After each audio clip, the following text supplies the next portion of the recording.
Hey guys, welcome to cyber security. आशा करता हूं कि आप सभी लोग काफी अच्छे होंगे। दोस्तों, पिछली वीडियो में हमने बात करी थी कि एप्लीकेशन सिक्योरिटी क्या होती है। उसका बेसिक ओवरव्यू लिया था कि एक एप्लीकेशन रनिंग है और उसमें सिक्योरिटी क्यों जरूरी होती है, किस लिए जरूरी होती है, और एग्जैक्टली आपके पास एप्लीकेशन सिक्योरिटी के मायने क्या होते हैं जब ऑलरेडी आपके पास नेटवर्क सिक्योरिटी और एंड पॉइंट सिक्योरिटी है। तो हमने बेसिक ओवरव्यू देखा था। आज हम बात करने वाले हैं एप्लीकेशन सिक्योरिटी के पार्ट 2 में, जहां पर हम देखेंगे कि एप्लीकेशन सिक्योरिटी की वेब ब्राउजिंग वर्किंग स्टाइल क्या होती है, एक पेज को ओपन करने के लिए बैकग्राउंड में क्या क्या होता है। दोस्तों, मैं ये बात इसलिए कर रहा हूं कि एप्लीकेशन सिक्योरिटी को समझने के लिए ये बेसिक इंफ्रा समझना बहुत जरूरी होती है कि ब्राउजिंग कैसे होती है, इसके कोड्स क्या होते हैं, एप्लीकेशन सिक्योरिटी के कोड्स क्या होते हैं, ये समझना बहुत जरूरी होता है। ये समझने के बाद जब man in the middle attack होता है तो आपको इजीली समझ में आ जाएगा कि आपको क्या एग्जैक्टली करना है in order to prevent your environment. तो दोस्तों, एप्लीकेशन सिक्योरिटी के पार्ट 2 में आपका स्वागत है। मेरा नाम अभिषेक स्वामी है और आज हम बात करने वाले हैं वेब ब्राउजिंग वर्किंग के बारे में। दोस्तों, एप्लीकेशन सिक्योरिटी पार्ट 2 में आज हम कवर करने वाले हैं कि वेब ब्राउजिंग कैसे होती है। जैसे ही आप अपने ब्राउजर्स पे कोई साइट डालते हो और सर्वर से वो कनेक्ट करता है क्रेडेंशियल के थ्रू, तो बैकग्राउंड में क्या होता है, देयर आर 3 स्टेप्स जो समझना बहुत जरूरी होता है। डीएनएस रेजोल्यूशंस कैसे होता है, उसके बाद एचटीएमएल एक्सचेंज क्या होता है, और फाइनली रेंडरिंग कैसे होती है, जिसके बाद आपको पेज दिखता है। ये चीजें समझने के बाद हम नेक्स्ट बात करेंगे कि रिस्पॉन्स कोड और रिस्पॉन्स मेथड्स क्या होती है, जहां पर आपको फेयर नॉलेज हो जाएगा कि एप्लीकेशंस की वर्किंग स्टाइल और वेब ब्राउजिंग की वर्किंग स्टाइल क्या होती है। राइट, सो अपने कंप्यूटर में google.com ब्राउजर में आप google.com जैसे ही टाइप करते हैं या कोई भी वेबसाइट टाइप करते हो, राइट, सो फर्स्ट ब्लैंक रहता है एंड देन उसके बाद google.com टाइप करने के बाद गूगल का पेज कुछ इस टाइप से दिखता है, राइट।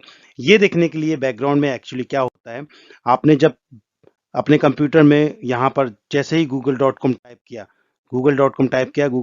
टाइप करने के बाद आपका जो रिक्वेस्ट रहेगा वो that goes from the DNS server पे। ये जो google.com है, google.com को वो रिजॉल्व करेगा एक पब्लिक आईपी एड्रेस पे। आईपी एड्रेस में रिजॉल्व करने के बाद it goes to the web servers. इस वेब सर्वर्स पे वो जाता है, राइट। वेब सर्वर्स पे जाने के बाद जो उसको आउटकम मिलता है, जो डिटेल्स मिलती है, that will come back to the DNS servers and through यहाँ पर मिलती है, that is called DNS resolution. वो डीएनएस रेजोल्यूशन होता है ये कंप्लीट प्रोसेस के लिए। अभी मैं आगे बताता हूँ डिटेल में और समझते हैं हम इसको। आपने जब google.com टाइप किया, google.com की इंफॉर्मेशन मिल गई, right, and that will stored in your जो ETC होस्ट फाइल रहता है उसमें स्टोर होता है। ये आपके मशीन्स पे ही रहता है ETC होस्ट फाइल। वहां पर google.com या फिर yahoo.com और कोई भी वेबसाइट जिसको आप नंबर ऑफ टाइम्स आप एक्सेस करते हो वो स्टोर होते जाता है। फॉर लाइक लोकली उसको बोलते हैं, लोकली डेटाबेस में सेव होता है। अगर नेक्स्ट टाइम आपको एक्सेस करना हुआ तो डायरेक्टली वो लोकल डेटाबेस से वो जाके वो एक्सेस कर सकता है, राइट। बट अगर वो इन्फॉर्मेशन वहां नहीं मिलती, आप google.com आप टाइप करते हो, google.com आपने जैसे टाइप किया, यहाँ टाइप किया, इधर पर टाइप किया, आपकी request all over the public DNS पे जाती है। पब्लिक डीएनएस पे वो सबसे पहले क्या करेगा, होस्ट नेम को आईपी एड्रेस में रिजॉल्व करेगा एंड आईपी एड्रेस को रिजॉल्व करने के बाद वो वेब सर्वर्स, मतलब जो भी वेब सर्वर है, जैसे गूगल की हम बात करें तो गूगल वेब सर्वर्स पे उसकी इंफॉर्मेशन जाती है। ये इंफॉर्मेशन जानने के बाद क्या होता है, वेब सर्वर्स रिक्वेस्ट उसको एक बार मिल जाती है, जब एक्नॉलेजमेंट मिल जाता है।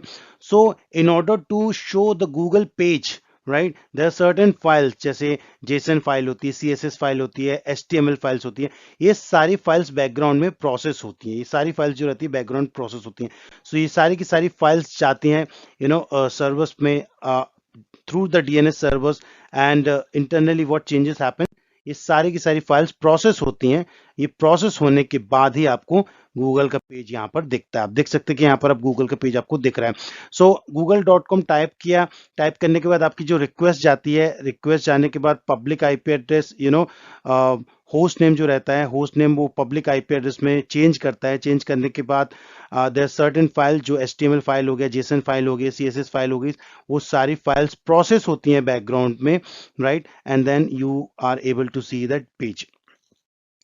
नेक्स्ट हम बात करते हैं, ये समझने के बाद अगर ये पेज कैसे ओपन हुआ है और वेब बेसिक एंड वर्किंग समझना बहुत जरूरी है। तो 3 स्टेप्स रहते हैं किसी भी वेब ब्राउजर पे। अगर आप वेब ब्राउजर्स पे google.com टाइप करते हैं या कोई सी भी साइट को कोई सी भी किसी भी साइट को आप एंटर करते हैं, टाइप किया और एंटर किया आपने, google.com टाइप किया या yahoo.com टाइप किया और एनी अदर साइट आप एंटर करते हैं, so there are three process. First is DNS resolution, DNS resolution के बाद होता है HTML exchange, and then finally होता है रेंडरिंग। एक एक को हम डिटेल में समझते हैं यहाँ पर।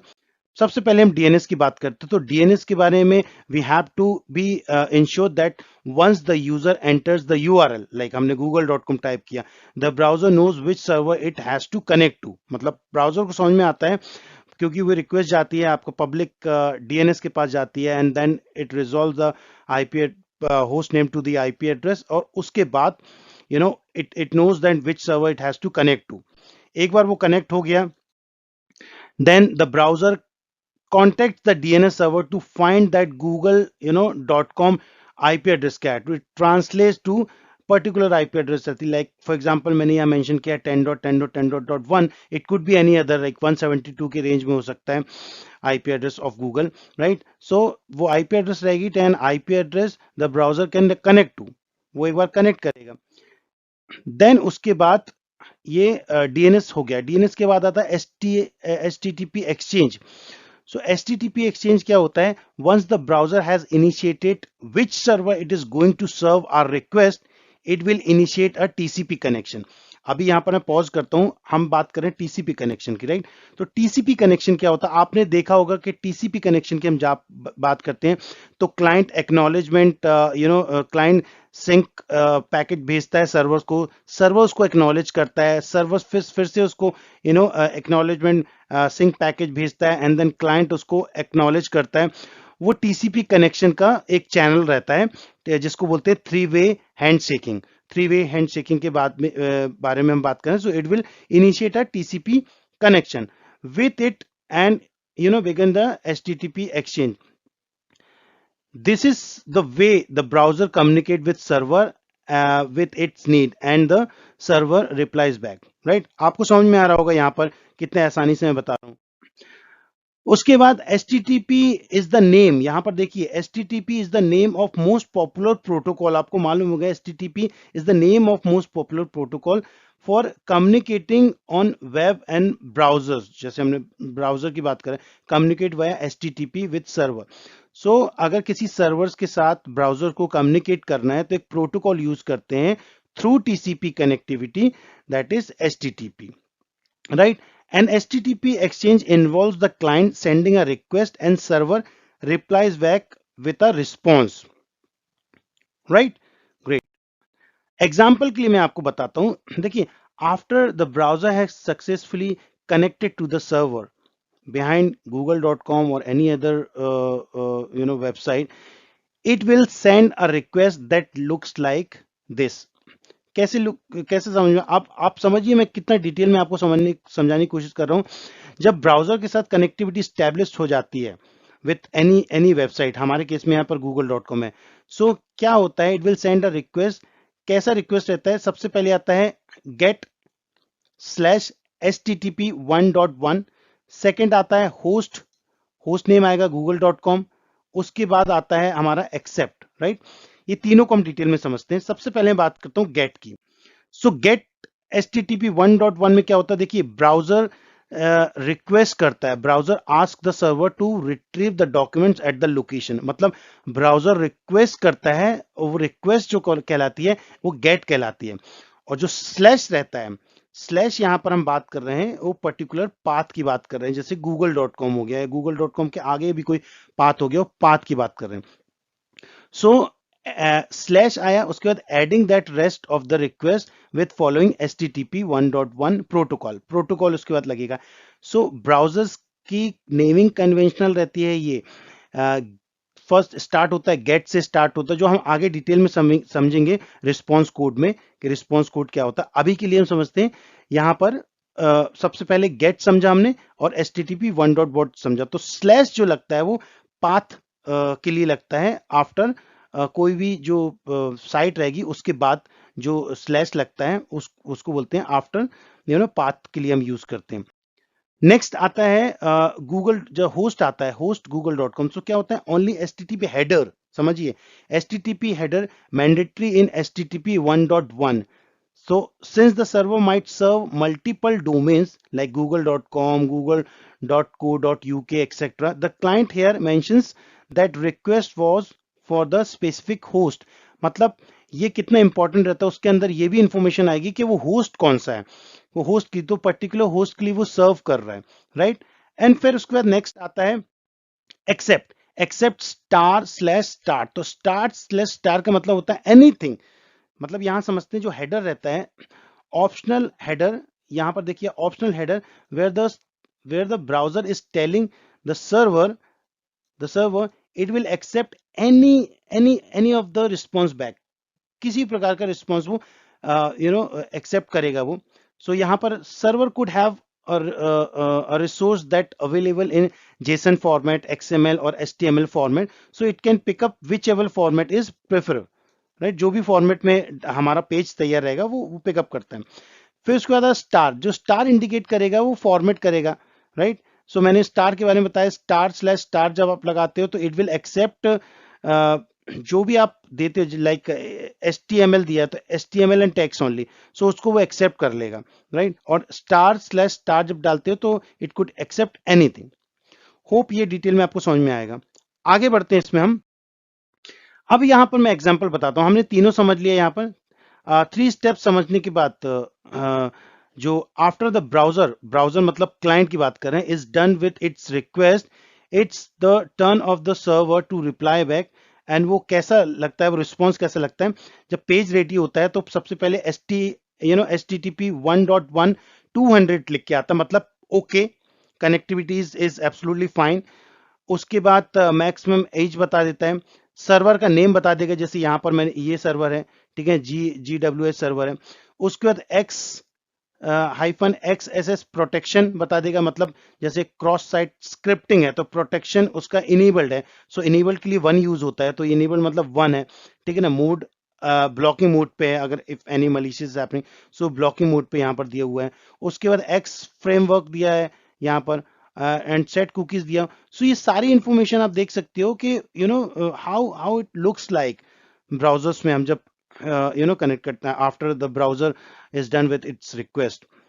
नेक्स्ट हम समझते हैं यहाँ पर,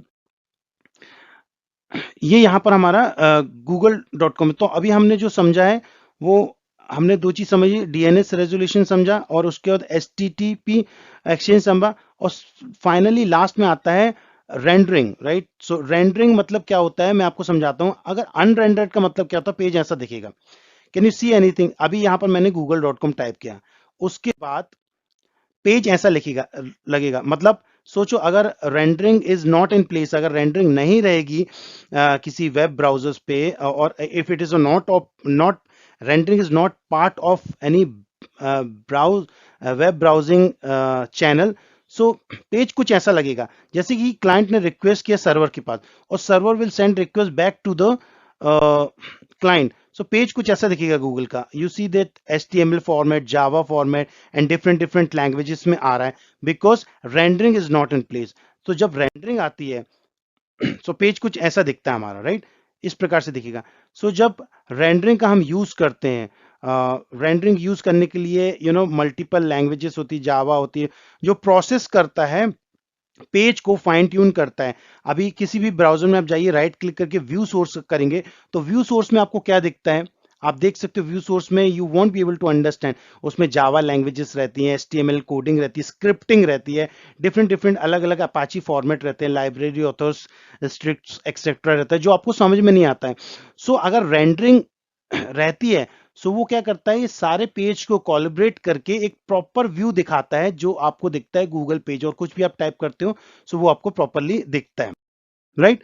अब एग्जांपल के लिए मैं आपको बताता हूं, in the body of the response the server includes the representation of the response according to the content type header। समझ रहे, content type header। in our case, हमारे केस में the content type was set to text HTML, so we are expecting HTML marker in the response, which is exactly what we find in the body, right? So this is where a browser truly shines. It perhaps the HTML loads additional resources, ये जो मैं बोल रहा हूँ additional resources मतलब जावा और ये script वगैरह रहेगा. एग्जांपल के लिए it could be JavaScript file और CSS document to fetch and present them to the user as soon it as possible. So तब उसके बाद पूरा पेज दिखता है. सो ये इंफॉर्मेशन मैं आपको इसलिए बता रहा हूं, अगर आप इस चीज को समझते हो, मतलब इस कोडिंग को और HTML फॉर्मेट को और बैकग्राउंड में एक्चुअली क्या होता है, ये समझना इसलिए जरूरी है बिकॉज जब man in the middle attack होता है, जब कोई किसी भी एप्लीकेशन को पे अटैक होता है, सो ये सब चीजों को समझना बहुत जरूरी है. Then only you will understand कि data is hacked from the rendering और how it data is hacked. So ये तमाम इंफॉर्मेशन हम आगे और डिटेल में समझने वाले हैं, जहां पर मैं आपको बताऊंगा रिस्पॉन्स कोड क्या होते हैं. रिस्पॉन्स कोड समझने के बाद you will able to understand कि एप्लीकेशन सिक्योरिटी क्या होती है और हम डिटेल में उसको समझेंगे. वो एक बार खत्म हो जाएगा तो मैंने जैसे बताया response method and response code को समझेंगे, जहां पर हम डिटेल में समझेंगे क्या क्या रिस्पॉन्स मेथड्स होते हैं, रिस्पॉन्स कोड क्या होते हैं, HTTP क्या होता है और HTTPS क्या होता है. ये समझने के बाद वर्ब सूट को हम यूज करने वाले हैं और वहां पर पूरा फाइनल प्रैक्टिकल करेंगे. That will give you the clear picture, right? Alright guides, thank you so much. मिलते हैं नेक्स्ट वीडियो में, जो हमारा टॉपिक रहेगा response method and response code. Thank you so much and have a great day.